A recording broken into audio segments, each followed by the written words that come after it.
سارے جان سے بابا پہ جاؤں میں واری، خدا کرے کہ سواری بھی ساتھ لایا ہو، وہ بیاہ ابن حسن کا مجھے بلایا ہو، وہ بولی یہ نہیں معلوم مجھ کو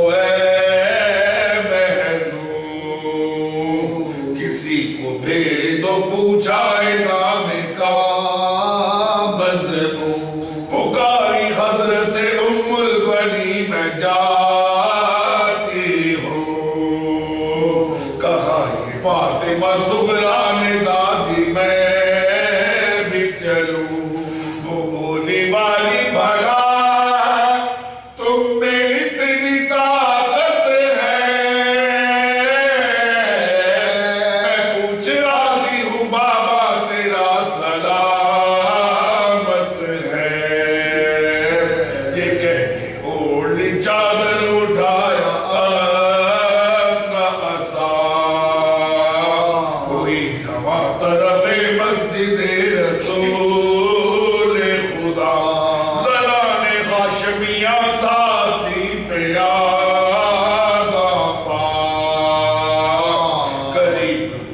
جو مسجد کے دیکھتے ہیں کیا، وہ کون شخص ہے جس کا کہ حال غیر نہیں، پکاری خیر ہو پردیسیوں کی خیر نہیں، پکاری خیر ہو پردیسیوں کی خیر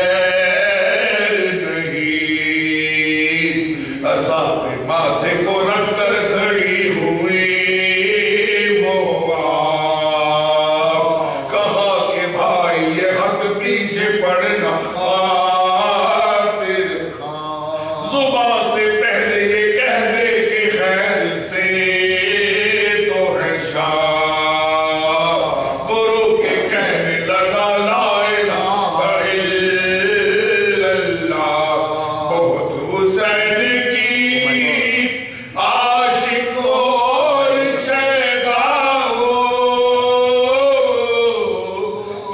جہاں میں اب تم بجائے زہرا ہو،